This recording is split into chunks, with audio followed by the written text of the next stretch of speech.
Good afternoon, everyone. Welcome and thank you for standing by. All participants are in a listen-only mode until the question and answer session of today's webinar. Today's call is being recorded. If you have any objections, please disconnect at this time. I am Nikki Grimsley with the Clinician Outreach and Communication Activity, or COCA, with the Division of Emergency Operations at the Centers for Disease Control and Prevention. We are delighted to welcome you to today's webinar, Understanding the Ecology of Emerging Zoonoses. COCA is excited to offer this call in partnership with the American College of Veterinary Preventive Medicine. We are pleased to have with us today Dr. John Epstein. Free continuing education is offered for this COCA call. Instructions on how to earn continuing education will be provided at the end of the call.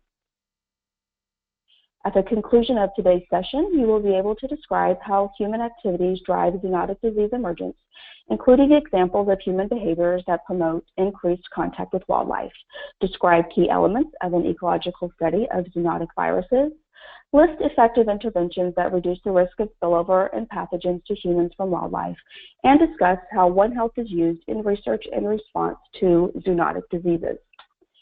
CDC, our planners, and their spouses and partners wish to disclose they have no financial interest or other relationships with the manufacturers of commercial products, suppliers of commercial services, or commercial supporters.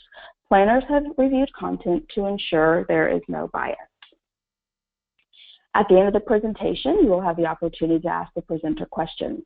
You may submit questions to the webinar system at any time during the presentation by selecting the Questions tab on the webinar screen and typing in your question. Or you may click on the Raise Your Hand icon on the webinar screen and your line will be unmuted so that you may ask a question.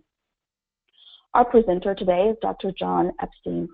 His research has focused on understanding the ecology of zoonotic viruses and their natural reservoirs, with a particular focus on bat-borne viruses such as Nipah virus, Ebola, SARS, and MERS.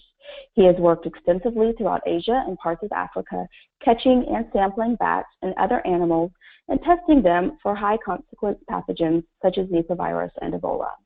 His work at EcoHealth Alliance typically entails large international collaborations using a multidisciplinary approach to examine how viruses circulate within wildlife populations and the mechanisms they have used to spill over into domestic animals and people.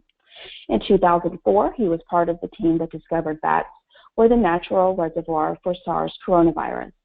He currently serves as a technical lead for USAID's Emerging Pandemic Threats PREDICT program, a program designed to enhance capacity to detect and respond to novel zoonotic viruses that may emerge from wildlife in key hotspots around the world. EcoHealth Alliance is a partner in the PREDICT consortium, which is active in more than 30 countries in Asia and Africa. At this time, we welcome Dr. Epstein. Dr. Epstein, please go ahead. Thank you very much, and thank you everybody who's tuning in today. It's a real pleasure to be here and be able to speak to you. I'm just going to make sure that I can advance the slides and that you can see them. Nikki, I don't seem to have control of the presentation. All right, give me 1 second. We have maxed out the number of participants who have joined, so I think it's causing a glitch in the system, so just give me 1 second, please. Okay. John, you should be good to go.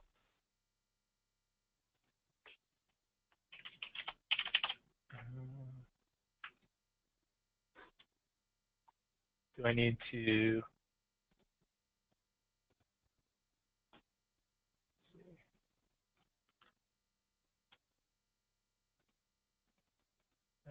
No, I'm not able to advance slides, sorry. All right. Can you try one more time, please?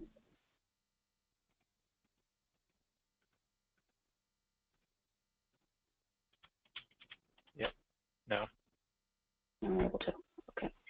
Do you have the slides in front of you and you can just tell me to advance them for you? I can do that, let's see.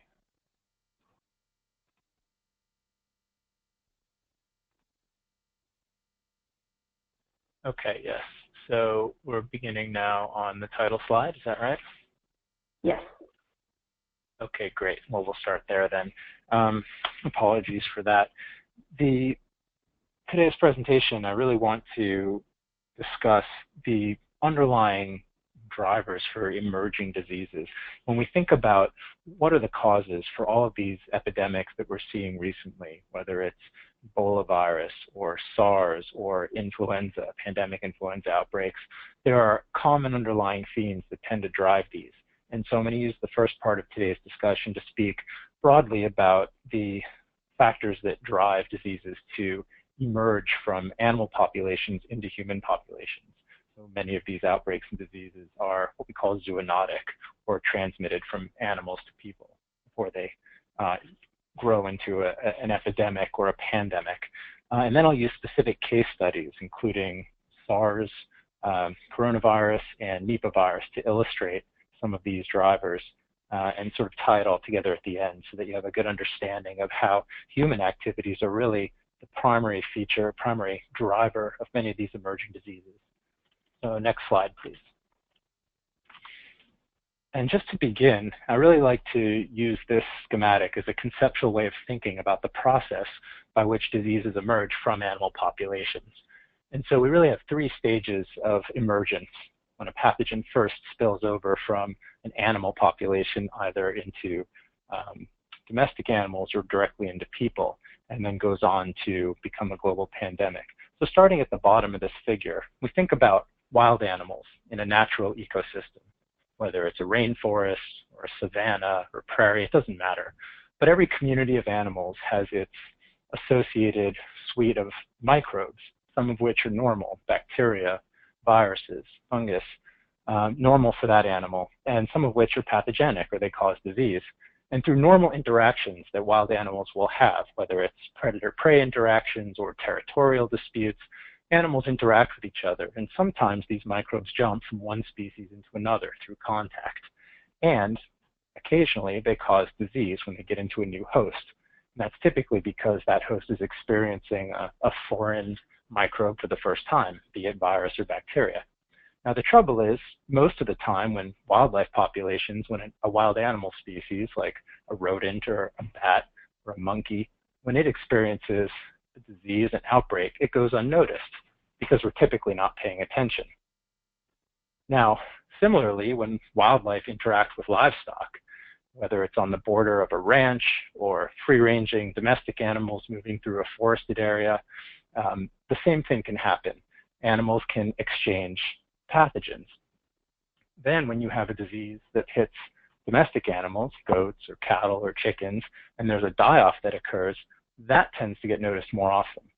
Why is that? Because we pay attention to our livestock. They're worth money to us, they're important for our livelihoods, and so we have certain awareness when there's disease. So then we get to that first stage, at that first line, which is the interface between animals and people.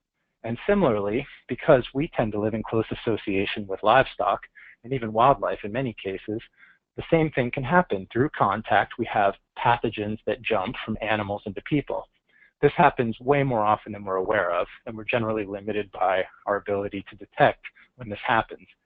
If there's a disease outbreak in a human population, assuming that there's some surveillance system in place, we may notice that, particularly if people are dying. And sometimes you get short explosive outbreaks, but because of the isolation of the human population or the nature of the pathogen itself, it might be a very self-contained and short-lived outbreak, okay? And then nothing may come of it after that. So that's a zoonotic transmission that leads to an outbreak.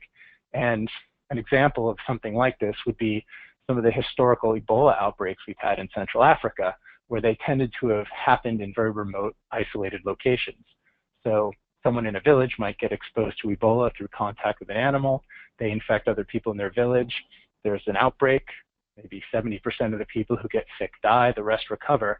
But if that's a remote, isolated village with little interaction with other populations, the outbreak is pretty contained and it fizzles out and goes away. It may get noticed if there's good surveillance in place, or it may go totally unnoticed. Now the problem is that through repeated opportunity, where pathogens are constantly jumping from animals into people, causing disease or not causing disease, eventually, every so often, a pathogen comes along that is well adapted to humans. So it gets into people, it causes that outbreak, and given the opportunity, through connectivity among human populations, it has the opportunity to then circulate consistently within human populations without the need for input from animals. This is what we call becoming an endemic disease, and it becomes a human pathogen. Then we get to stage 3. At that point, infected people make their way to cities and airports, and people and pathogens can get around the world and cause pandemics. So these are the stages of emergence. And the majority of emerging diseases that we see, most of these outbreaks that are happening in recent history are zoonotic. They originate in animals, and primarily wild animal populations. And if that's the case, then we really need to focus our efforts, if our goal is to prevent pandemics from happening, on that first stage, that human-animal interface, where we're limiting opportunity for animal pathogens to jump into people and cause disease. Next slide. Now, the majority of things that drive disease emergence are things that increase our contact with animals, and they tend to be human activities, ways that we change the environment to increase contact and increase opportunity for spillover to occur. And there are several examples of this, urbanization being one of them. All over the world, as human populations have grown throughout history and have created urban centers, animals have come with us. We have domestic animals around dense human populations, and we have wildlife that have adapted to humanized environments. So to give you an example, and this is from a study that I was involved in years ago looking at Australian white ibis in Queensland, Australia. But this is very analogous to situations all over the world where we have wild shorebirds that have become domesticated to, or become adapted rather, to humanized environments. The next slide, please. This is a picture of an Australian white ibis in a normal habitat where it should be, patrolling mud flats, using that long curved bill to poke into the mud, pull out crustaceans, other invertebrates for food. Okay, so you commonly see these birds along the shoreline. We have ibis in America as well, along the Atlantic coast in Florida. And this is what they would typically look like. Next slide, please. Now, what happened in Queensland is because of open landfills, ibis learned that they had access to a new food resource. Open landfills created an abundant food opportunity, basically human food waste, that those birds could use those long hooked bills to poke into garbage and pull out food. They're also very good at that. So what you're looking at here is a picture of a landfill surface, and everything that you see here that's white are ibis. And so this is a situation in a suburb of Brisbane where ibis had become overabundant. They were nesting around these landfills, they were feeding on human food waste, and unnaturally having population explosion. And the reason this became a problem at first wasn't because of disease so much, but rather there were bird strikes hitting airplanes along the airfields in Brisbane. So Qantas jets were getting hit by birds getting sucked into engines, emergency landings, and so on. So they became a nuisance through overpopulation, but their ecology had been altered. Next slide, please. But it begged the question, with this increased abundance of these birds and more contact potentially with people or even livestock, was there a risk of disease transmission? And here's an example illustrating how animals, wildlife, become adapted to people. So these are images from a suburban park not far from where that landfill was, where ibis had come to the park and people feed them. Not uncommon for people to feed wildlife in a situation like that. Turns out those hooked bills are also really good at sticking into picnic baskets and pulling out sandwiches. So these ibis do very well in parks. And here's a picture of ibis bathing in a water tap. Now, if these birds are infected with something like salmonella that's excreted through feces, or influenza, which is excreted through nasal excretions, and they're bathing in that tap and shaking around, which is what they do, there's the potential to contaminate that water tap with pathogens that can also infect people. And literally about 2 minutes after seeing those birds bathing in the tap, these two boys came over and filled their water bottles from that tap and drank the water. So this is what we call an interface, a human-wildlife interface, an opportunity, be it direct or indirectly, for people to be exposed to animal pathogens and for disease transmission to occur. Next slide, please. And it isn't just people that are at risk. This is a poultry farm that I was observing where there was a flock of ibis that had been living on this farm, roosting in a tree. And every day, exactly at 4 o'clock, these ibis would come down from the tree, march over to these sheds. And what you're looking at here are hen laying sheds. So this building is full of rows of cages full of hens that lay eggs that go onto egg racks. Every day at 4 o'clock was exactly when the farmers would quit for the day. So these ibis knew that they could go into that shed, be undisturbed, and patrol up and down the aisles, pulling eggs off the rack that hadn't been collected and eating those, but also sticking those long bills into piles of chicken feces under the cages. Now that's a great way for ibis to pick up whatever pathogens those chicken may be carrying, like salmonella, or for ibises to infect those chickens with things like Newcastle disease or avian influenza through kind of unfettered, unrestricted contact there. And indeed, when we looked at ibis to see what pathogens they might be carrying, we found avian influenza, Newcastle disease, and salmonella. And these ibis are free to move from farm to farm. So it's a great mechanism to spread these diseases among poultry flocks. And it's a real threat to food security as well as public health. So this is urbanization, people providing an unnatural food resource for ibis, for wildlife, or agricultural operations that do the same thing and altering their ecology. Next slide, please. Now, another human driver that increases contact is bushmeat hunting, people's contact with wildlife through direct hunting activities. Next slide. And Ebola, now a pretty well-known example of that, is a disease that in many instances has been precipitated by contact with wildlife that have been infected with Ebola. And so this is a map showing all the historical outbreaks of Ebola virus since its discovery in the 70s. And most of them have occurred in Central Africa and Congo.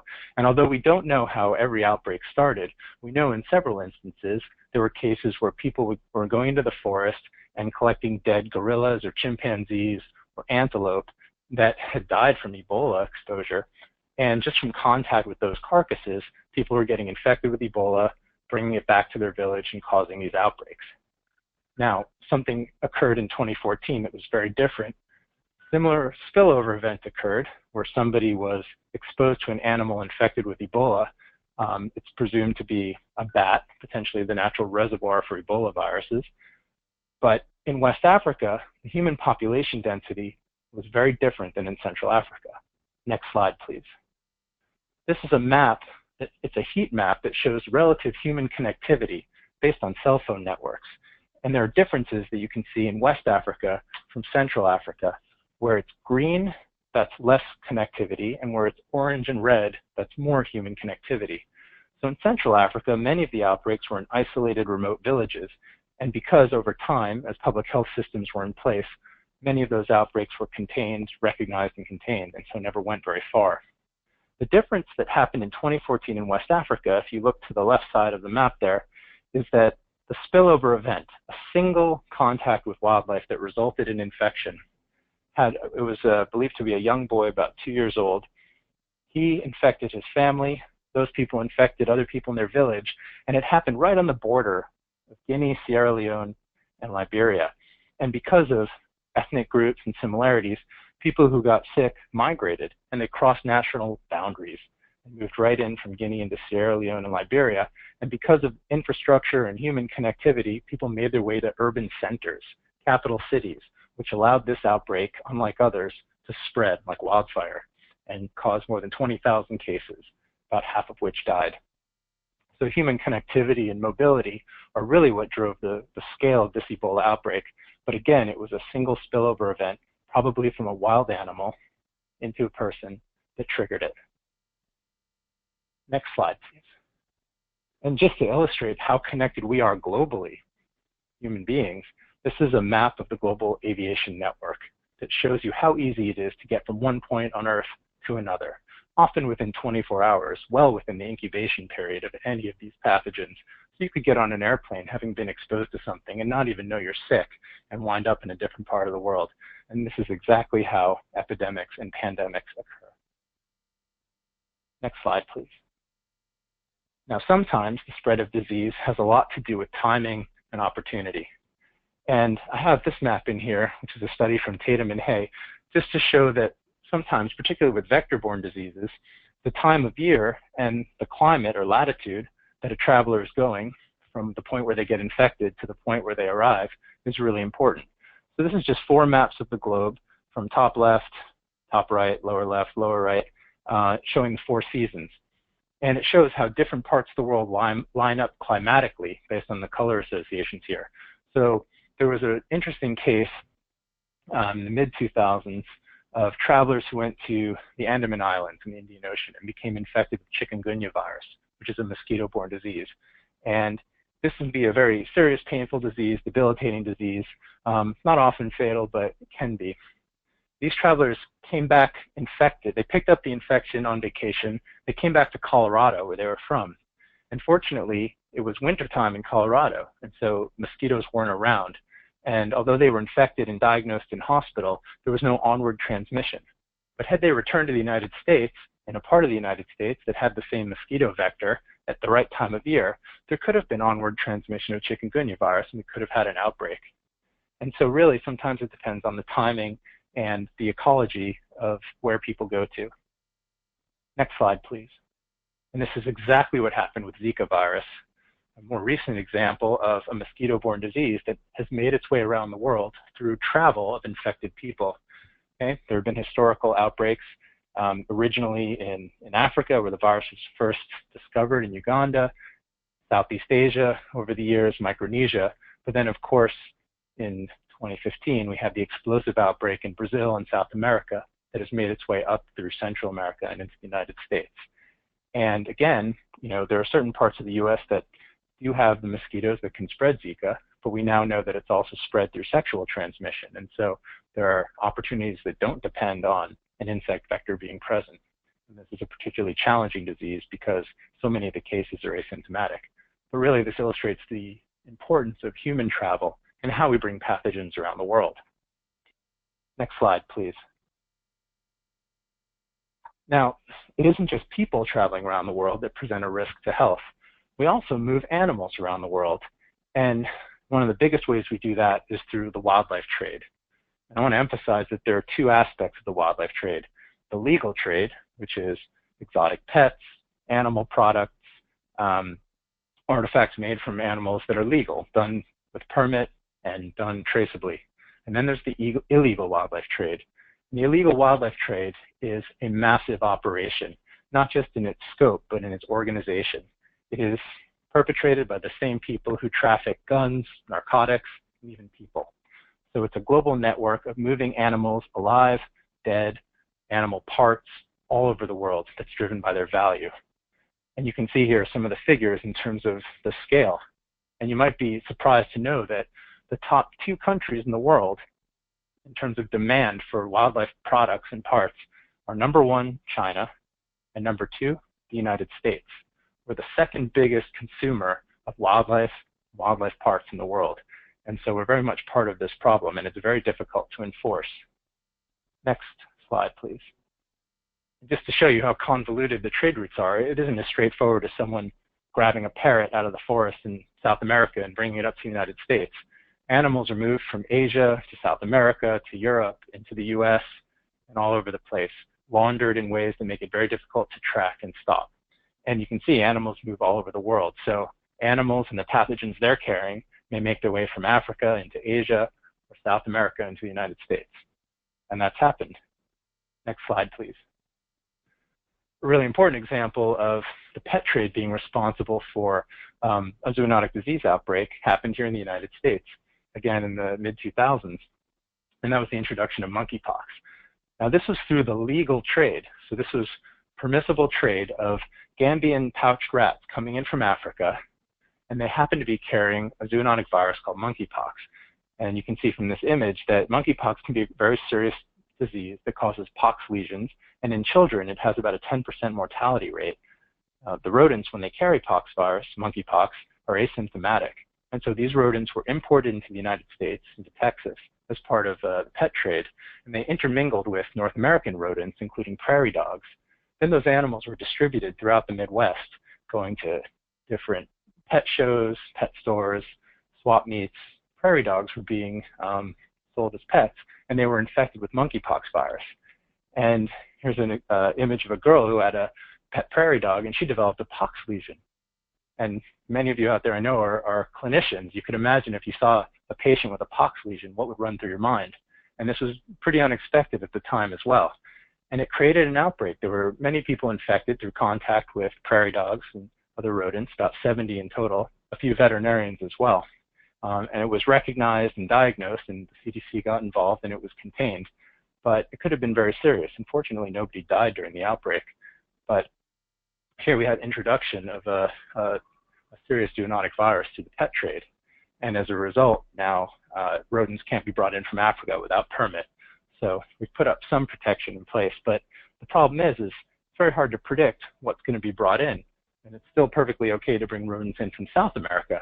So although we've blocked African rodents from coming in so easily, you know, we have South American rodents or rodents from other parts of the world that are legally brought in, and there's very little surveillance for pathogens. Next slide, please. And lastly, just wanted to make the point that emerging infectious diseases are not just about zoonotic diseases. There are wildlife populations that are significantly impacted by emerging or newly discovered pathogens.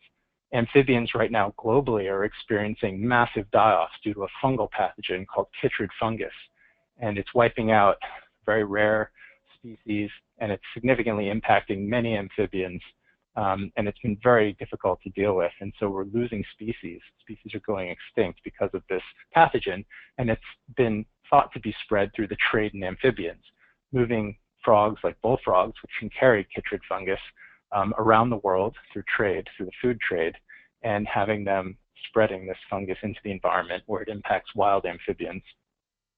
Similarly, we had the introduction of a fungal pathogen to the United States back in 2007 called white nose syndrome, or Pseudogymnoascus destructans.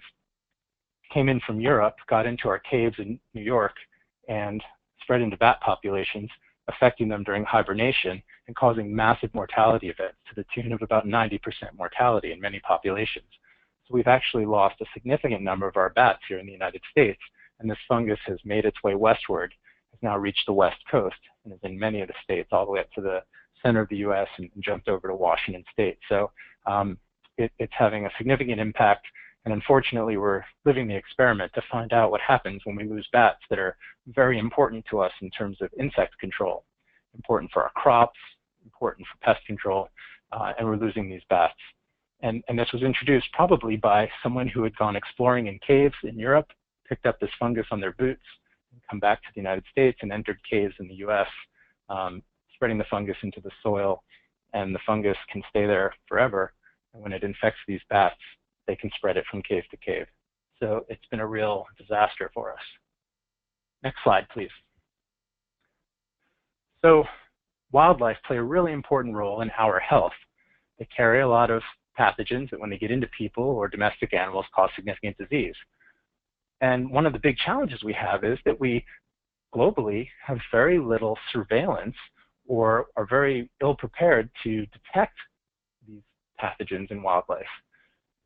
While we have the World Health Organization that is responsible for monitoring human health, and we have the Food and Agriculture Organization of the United Nations looking at livestock health, and also OIE, we don't have an equivalent global organization whose mandate is to look at wildlife health. So we have very little resources focused on when these outbreaks happen in wildlife, or even what viruses or other pathogens are out there.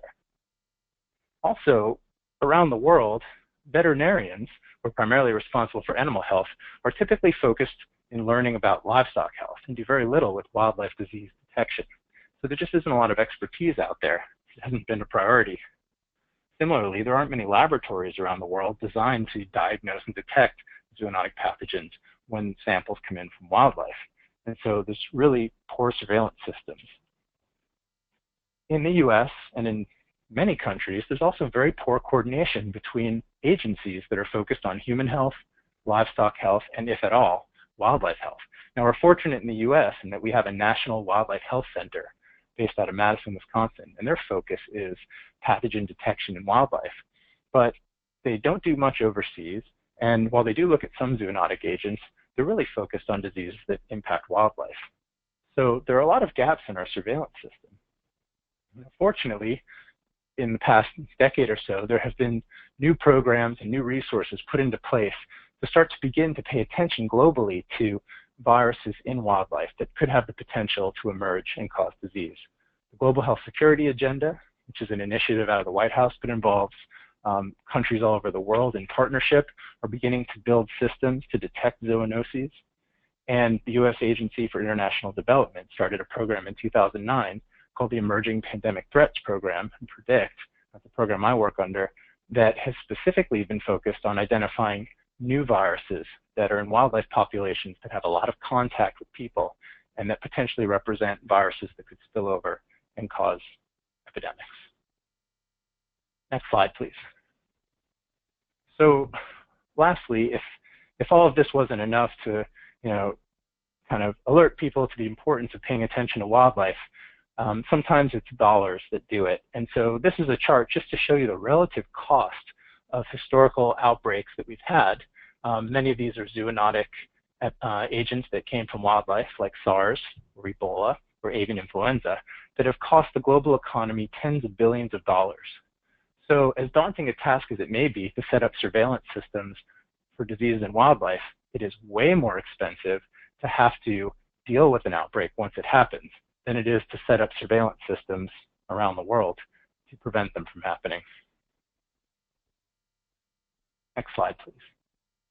So now I wanted to give you some specific case studies that illustrate some of these human drivers that have led to important disease emergence events. And the first one is SARS, severe acute respiratory syndrome, which some of you may remember emerged in China back in 2002, late 2002, early 2003, in the southeastern province of Guangdong.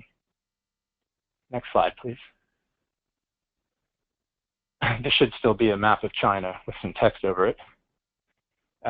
SARS, being a respiratory disease, spread very rapidly. There were multiple concurrent outbreaks going on in Guangdong that made their way to Hong Kong, and through air travel, spread globally to about 26 different countries. In total, there were about 8,000 cases, about 9% of those were fatal. And it was really the first global pandemic of the 21st century. And I think it galvanized the global health community in trying to deal with this, and it really improved our communication and coordination globally when it comes to dealing with some of these pandemics that get to multiple countries and regions. Next slide, please. Now, how SARS emerged in the first place was a mystery for a while, but we know that it started in a live animal market, or in multiple live animal markets in Guangdong. And so this is a picture of the actual market in Fushan where SARS emerged. And for any of you who have been to live animal markets, it's a very typical scene. Cages of animals of different species that are there for typically human consumption.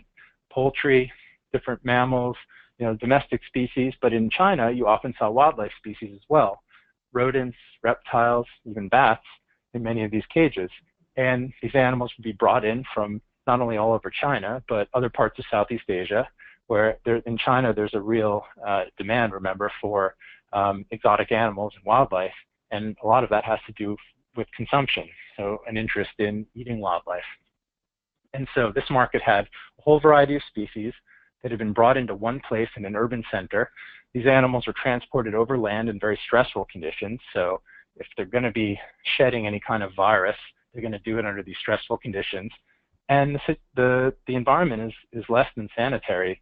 Animals are butchered. They're on the spot. Oftentimes, the street is wet in this picture because people hose down blood and guts and fur to clean off the sidewalk. And here's a little boy who happens to be looking in a cage that's full of bats, and he's standing there barefoot on the wet pavement.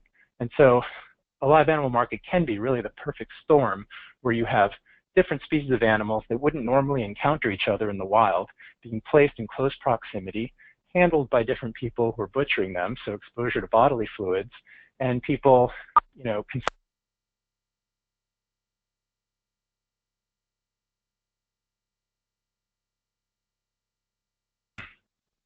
sorry, I'll continue. And so we have people having contact with animals in these stressful conditions and getting exposed to their pathogens, and different species being exposed to those pathogens at the same time.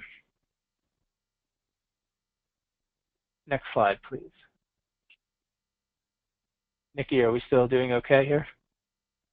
Yes, can you hear me? We're on the slide that says early clues that SARS was zoonotic. Great, thank you. So when SARS emerged out of this, out of wet markets, We knew that people were getting respiratory disease, but it wasn't immediately clear where it had come from.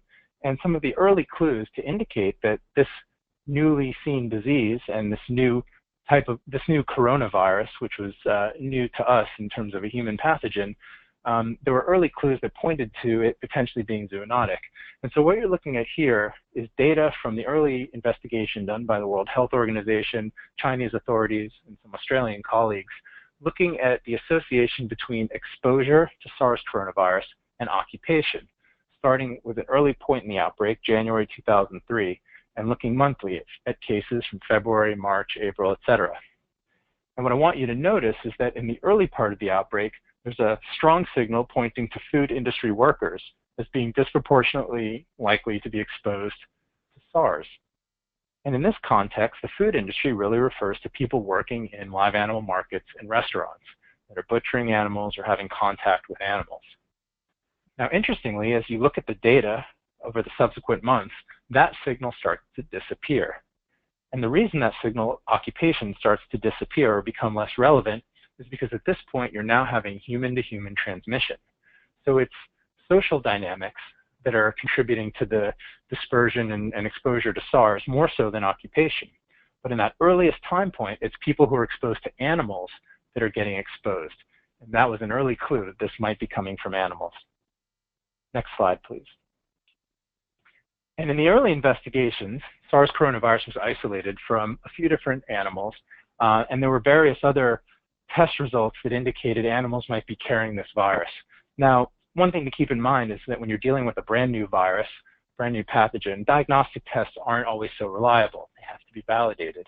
And so civets were an animal. There's a picture of a civet from which SARS was isolated, and the virus that came from civets was identical to the one infecting people. So it was deemed that this was the source of infection. They were the reservoir, and China very publicly stamped out or exterminated civets from the live animal markets. But the question remained, were people getting infected from civets, and were civets the source? Or could there be another reservoir out there, another animal that might be contributing to this? And one of the early studies, which was really interesting, was that people who studied civets in the market did indeed find exposure to SARS, and in some cases infection with SARS coronavirus. But when they went outside the markets, to the farms that supply the markets with civets, there was zero evidence for infection. No antibodies, no virus. So the question remained, how did civets get infected in the first place? And the answer is, they were getting infected in the market just like people. Next slide, please. And so it really opened up the question, well, if civets aren't the ultimate source or reservoir for SARS coronavirus, what is? And I got involved in this investigation around about that time. I happened to have been working in China looking at bats for a different virus, Nipah virus, which we'll talk about in a minute. But I was working with Chinese colleagues and Australian colleagues, and we were brought on to this investigation to explore potential wildlife reservoirs for SARS. And we looked at bats for a couple of reasons. One, there were some early diagnostic test results that suggested bats in the markets might also have antibodies against SARS. But also, we started to think about the fact that there were multiple clusters of SARS cases around Guangdong that seemed to be happening simultaneously with no connection in terms of human movement. So we started to think about wild animals that were broadly distributed and commonly found in markets. And two obvious groups were rodents and bats. But because we were already working with bats, we started to explore this group as a potential reservoir. So we tested bats in the market, and these are bats actually in the market. These are small little fruit bats. But then we also went out into the wild, into caves, and started searching for other bats that were also similarly found in markets that we knew people consumed, but we were looking at wild populations. And what was particularly good about this effort was it was very multidisciplinary. We had virologists from the Wuhan Institute of Virology, my colleague Chengli Shi. We had zoologists like Shuyi Zhang and Li Biao Zhang, who are experts in bat diversity.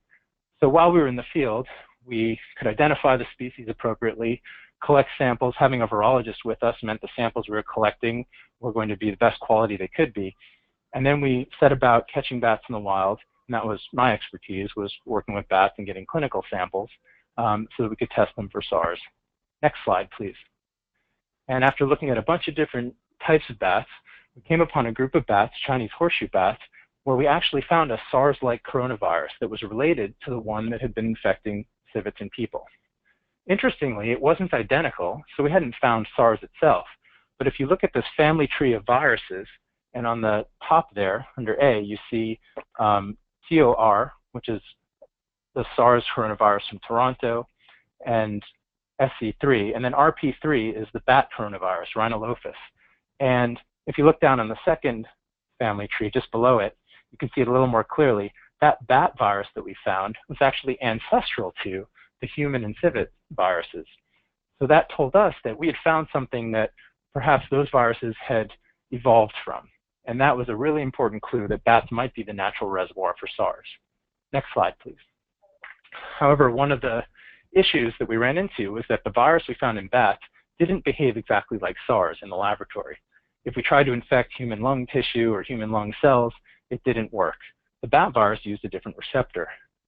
So the search continued. We needed that missing link or smoking gun of a virus from a bat that could indeed infect people. And it took a full 10 years, but through persistent surveillance in bat populations in China, we eventually found viruses in these Chinese horseshoe bats that were so similar to SARS that used the same cellular receptor, the same mechanism to enter the cells that SARS did. So in theory, this bat virus could have directly infected people and even civets. And that was our missing link. And so this is a publication from Nature that details that. But the point being that civets were probably not the natural reservoir, but a bystander like people. And bats are the natural reservoir for SARS and SARS-like coronaviruses. And it might have been that civets and people were infected similarly in the market by bats. Next slide, please. So now the question remains, with this awareness, could SARS emerge again? And although one of the responses to this outbreak is that there are no longer bats in the marketplace in in China, there are still bats in the wild that carry SARS coronavirus, and they're pretty widely distributed. And we know there are communities that still hunt and have exposure to these bats. And so as part of the PREDICT project, we're out there working with Chinese scientists, the same team that had looked at and discovered SARS in these bats. And we're exploring how people are getting exposed and interacting with these bats through hunting practices.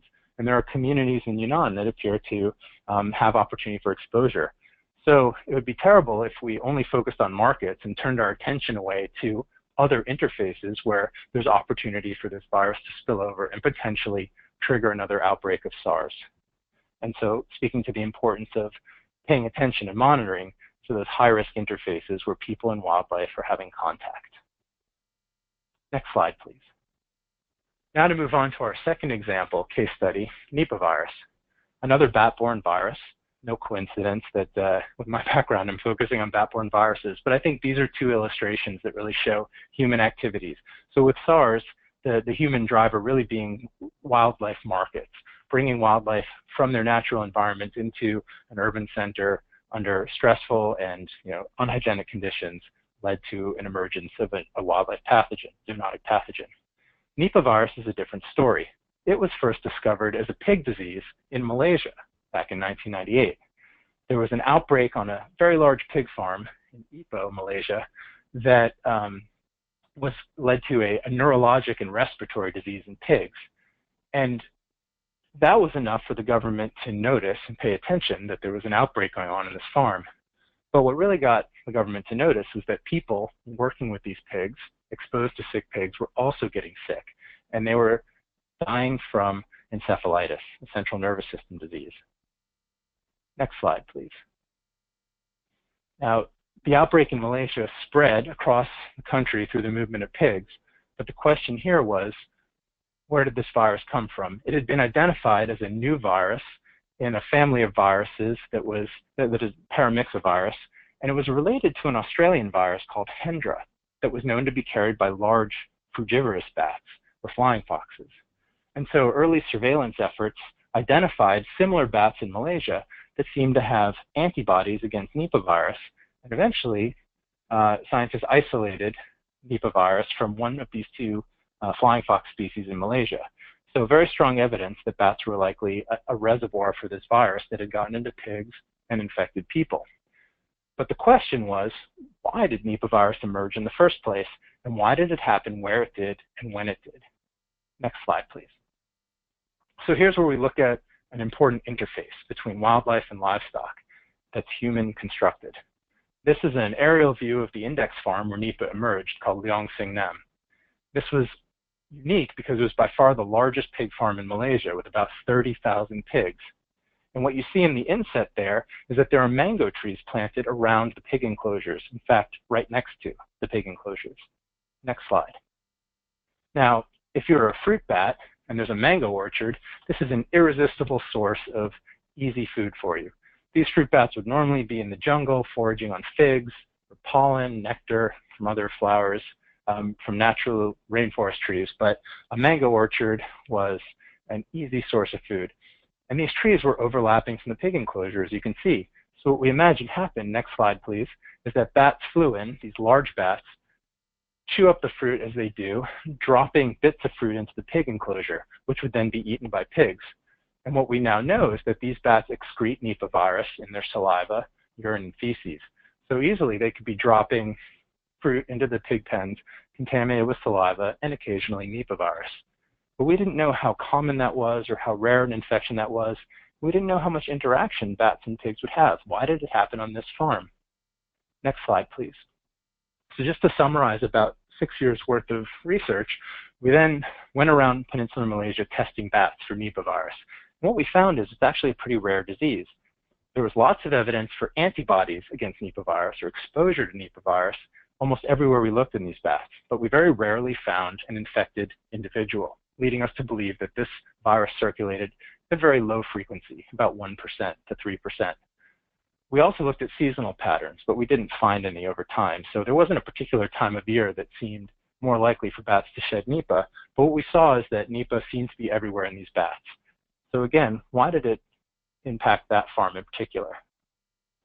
Now, while we were out looking at Nipah virus in bats, next slide please, we were also looking at data from that very large farm. Now, there was pig farming all over Peninsular Malaysia, but most of them were small backyard farms. And in this case, it was the size and structure of the farm that allowed the outbreak to happen. So given introduction of Nipah virus from bats, a farm with 30,000 pigs had enough turnover, enough new pigs being born and growing up on this farm to be exposed to Nipah virus, get infected and infect other pigs, move off the farm and have more new pigs come in. It was like a conveyor belt of new susceptible pigs that could create a sustained outbreak. And that really explained why the outbreak occurred where it did, when it did. So probably there were other farms around the country with small numbers of pigs getting exposed to Nipah. Those pigs would recover or die and then it'd be over. But this large farm, agricultural intensification, which this farm grew up in response to the demand for pork in the industry there, which is what really created a high-risk situation where, given the introduction of a bat virus, would cause an outbreak. And so the solution to this, once the government of Malaysia realized what had happened, was to change the laws so that now, if you're going to have any kind of agriculture on a farm with livestock, there must be a buffer or space between the fruit trees and any livestock enclosures, because these fruit bats would never otherwise look to contact domestic animals, but rather they just had that literal overlap or interface. So creating a simple space or buffer means that farmers can still grow fruit as a source of income. They can still have livestock, including pigs, but you have to make sure that you're excluding wildlife from contact with livestock. Next slide, please. Now, Malaysia only ever had one outbreak of Nipah virus. So while we worked to understand why that happened, there was really no pattern to look at or a series of outbreaks until Nipah virus was recognized in Bangladesh. Next slide, please. The situation in Bangladesh and India is way more concerning than Malaysia. Since 1998, there hasn't been another outbreak in Malaysia. However, in Bangladesh here, there have been more than 20 outbreaks recorded since 2001. Nearly every year, there are cases of Nipah virus encephalitis in people, and there are some very alarming differences. In Malaysia, all the human cases were due to exposure to sick pigs. Okay, there was no human-to-human transmission. And in Malaysia, about 40% of the cases died that got infected. In Bangladesh, the case fatality rate is about 75%. Nearly 3/4 of the people who get infected with Nipah virus die. There's a very distinct seasonal and spatial pattern in Bangladesh, and people are getting infected directly from bats through the consumption of an agricultural product called date palm sap, which we'll talk about in a minute. And most alarmingly, there's human-to-human transmission. So the reason Nipah virus becomes an important emerging zoonosis is that it's highly fatal. It's carried by a fruit bat that's common and widely distributed. It's repeatedly spilling over from its wildlife host into people, and there's onward human-to-human transmission. And this is all happening in one of the most densely populated places on Earth. That's a problem. And if you remember our conceptual diagram from the beginning, it's all about opportunity. That repeated spillover creates the possibility that a version of Nipah virus that is easily transmissible among people will emerge from bats into a human population. That hasn't happened yet, but the potential is there. Next slide, please. So one of the things we focused on in Bangladesh was trying to understand whether these patterns we're seeing in human outbreaks are due to human behavior, for instance, harvesting date palm sap, or if there's something in the bats that's contributing to the time of year, which happens to be the winter months, and the location, which happens to be the western part of the country where we see outbreaks. Next slide, please. So if you look at patterns of date palm sap harvesting, indeed, it's most concentrated in the western part of the country. And date palm sap is collected by scraping the bark off palm trees, letting the sap run down the trunk into an open clay pot overnight, and then people collect that sap in the morning and drink it raw. This sap is so sweet that it attracts bats. And these fruit bats have learned to use the flow of sap as a source of food, particularly in the winter when there aren't a lot of other fruits around. So this is a human-provided food resource that has created an interface whereby when bats are drinking from the date palm sap, they're contaminating it with saliva and other excreta, and occasionally Nipah virus. So date palm sap consumption happens throughout Bangladesh, but it's most intensive in the West. So it doesn't explain why we don't see cases in the East, and we still didn't know much about what's going on with bats. Next slide, please. So again, summarizing about 7 years worth of research here, looking at Nipah virus in bats, this was a longitudinal study in the western part of the country, looking at bats that carry Nipah virus over a 6-year period. And we see, just two things I want you to notice here, we see undulation in the seroprevalence, or the proportion of bats in this population that are immune to Nipah virus at a given time.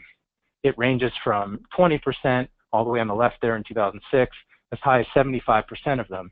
And there are ebbs and flows, so bats lose immunity over time, and then there's an outbreak of Nipah virus within these bats, and they become exposed. And I should say bats don't get sick at all from Nipah.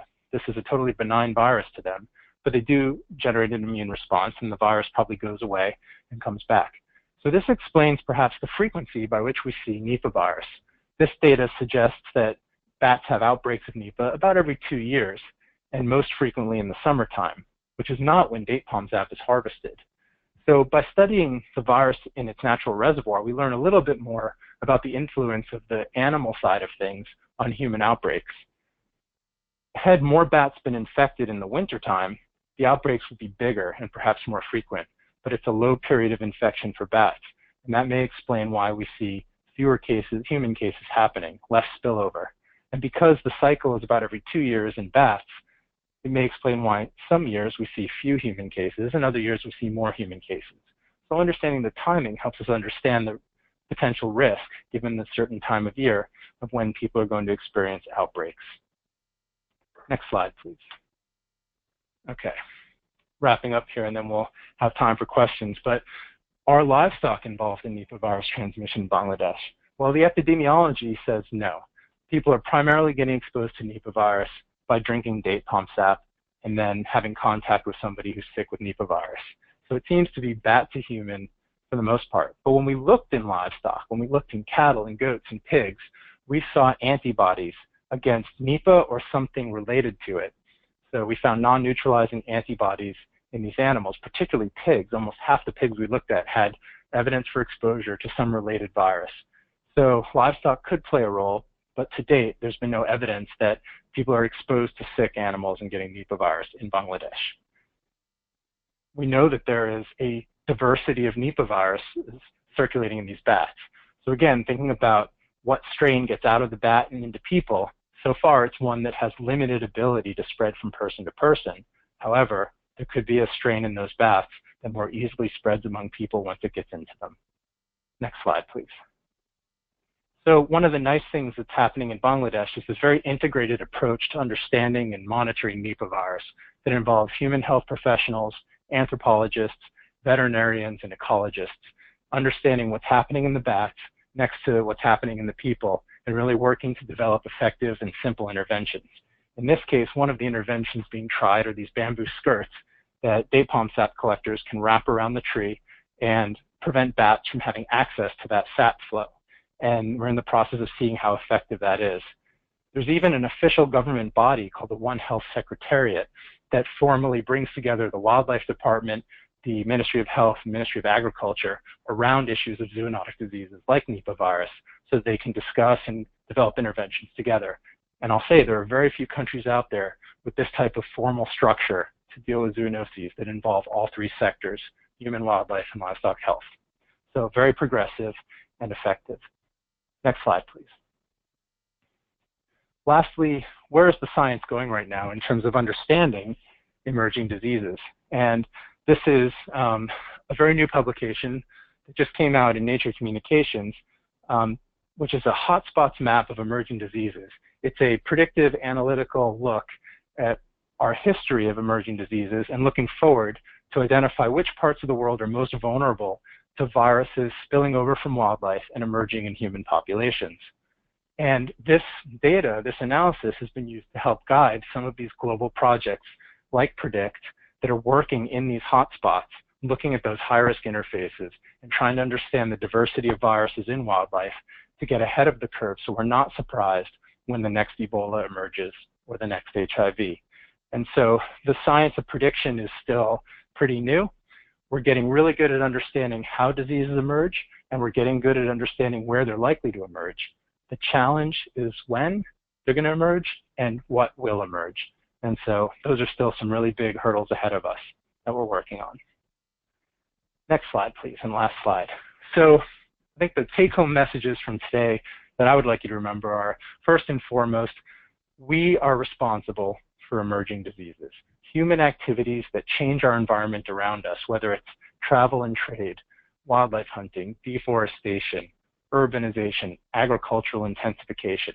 These are things that will continue to happen in the future as our populations grow and our demand for protein increases, but it's also affecting the way we interact with animals and changing our risk for emerging diseases.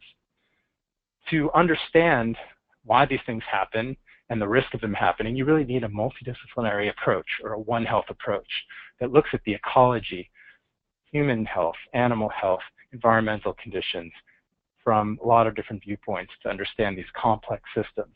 And ultimately, the interventions, the solutions to these have to be simple and practical. Otherwise, no one will do them.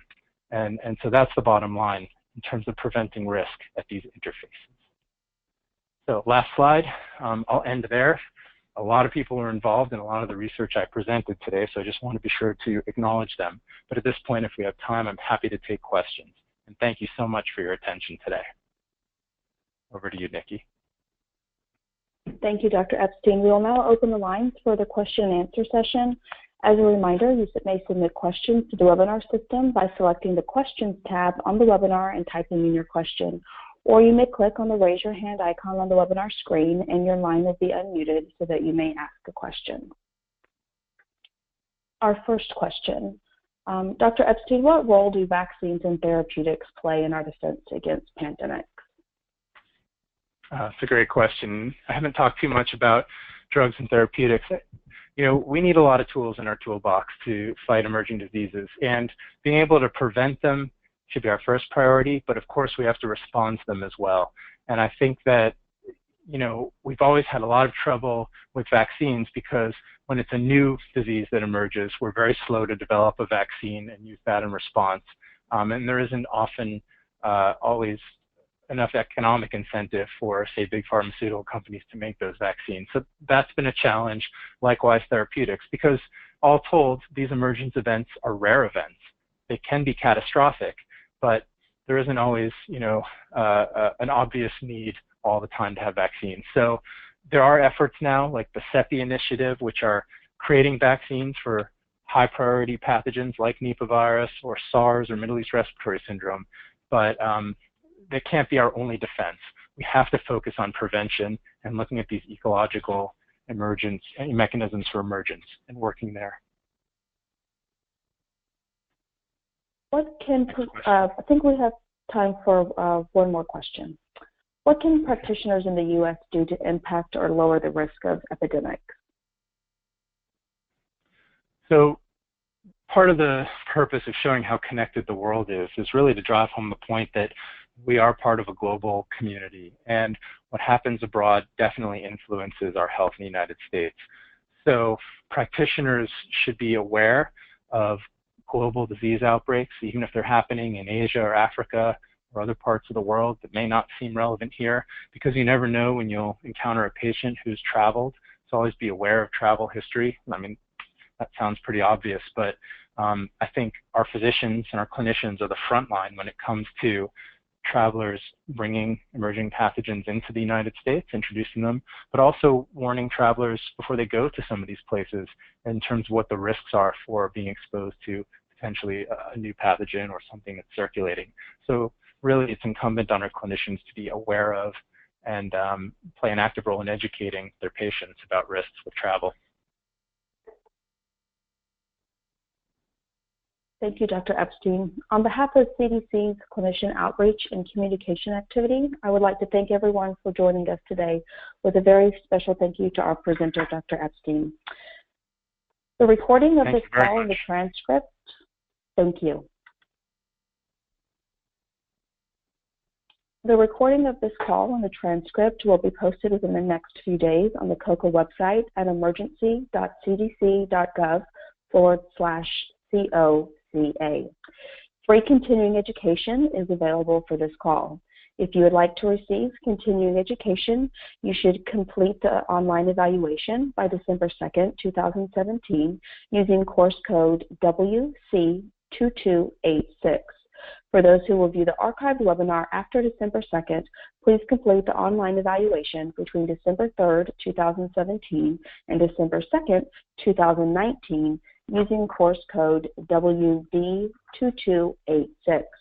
All continuing education and contact hours for COCA conference calls are issued online through TCE Online, CDC's Training and Continuing Education online system. Please join us for our next COCA call, What's New for the 2017-18 Flu Season, Recommendations for Children. This call will be next Tuesday, November 7th at 2 p.m. Eastern Time. To receive more information about upcoming COCA calls, Health Alert Network notices, CDC public health activations, emerging health threats, and emergency preparedness and response conferences and training opportunities, please join our mailing list by visiting us at emergency.cdc.gov/COCA. Also, CDC has launched a Facebook page for clinicians. Please like our page at facebook.com/CDC Clinician Outreach and Communication Activity to receive COCA updates. If you have any questions, please email us at coca@cdc.gov. Thank you again for being part of today's webinar. We hope everyone has a nice day.